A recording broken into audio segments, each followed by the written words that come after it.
Sa Ilocos Region, inaasahang tatagos ang bagyo. Kamustahin natin live ang sitwasyon sa Lawag, Ilocos Norte. Saksi, si Cesar Apolinario. Cesar.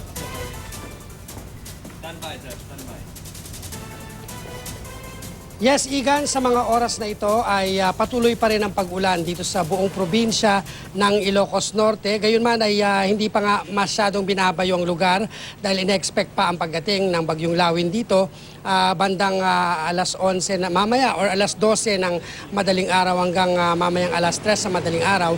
Yun ang ginagawa ng mga opisyal dito, no, naka-standby sila.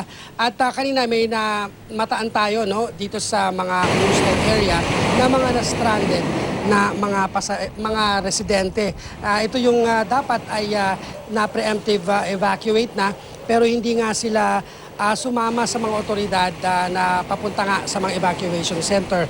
Nasalubong namin kanina yung driver ng sasakyang papunta sana sa evacuation center at nagsabi nga siya na may mga na-stranded na mga residente dyan.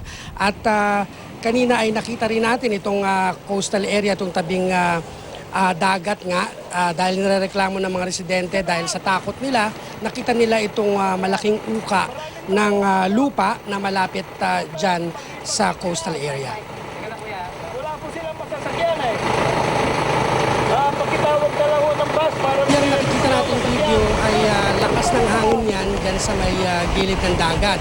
Kasi karamihan sa mga residente na nandyan Pia at Igay, yan yung mga kanina pa kinukulit na mga opisyal ng Ilocos Norte, ano, para nga pumunta na sa mga evacuation center dahil nga sa balita na posible magkaroon ng storm surge dahil nga sa lakas ng mga alon na nagsimula pa kaninang pasado alas 5 ng hapon. At binaybay natin yung mga lugar dyan, no, yung barangay na yan. At marami tayong nakita sa loob ng mga bahay na mga mag-asawa, may mga kasama pang anak, ano, na hindi talaga sumama sa preemptive evacuation na isinagawa kaninang umaga hanggang hapon. At ngayon ay nagmamadali na sila na makasakay sa van, ano, na maghahatid sa kanila sa mga evacuation center. At yung naging problema ng mga residente rito ay yung pwedeng posibleng pagbaha. Kaya yung mga magsasaka ay talagang pinilit ng anihin ang mga palay na kailangan na nilang ibenta, no, sa mga, habang hindi pa dumarating dito itong bagyong Lawin.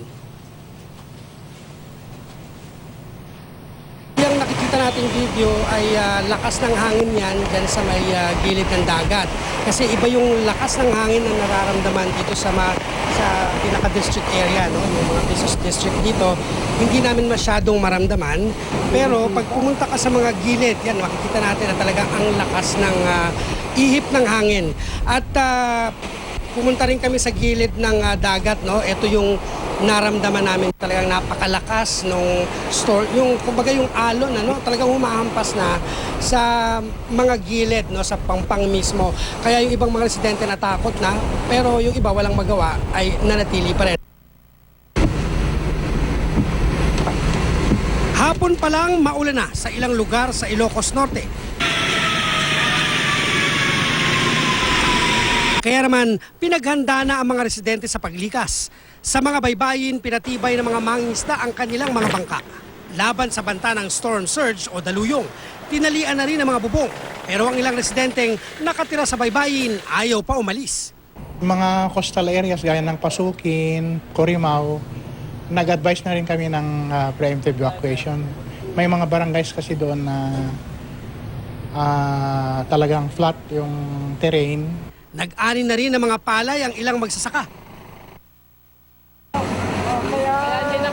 Tulad din yan ang ginawa sa Ilocos Sur mula kagabi hanggang kaninang madaling araw. Babala kasi ng pag-asa ang lakas ng bagyo, maaaring makasira ng mga pananim, makapagbuwal ng puno at makasira ng mga bahay na gawa sa light materials. Nakahanda na rin ang La Union, partikular ang rescue units nito. Puspusan din ang paghahanda sa katabing Pangasinan.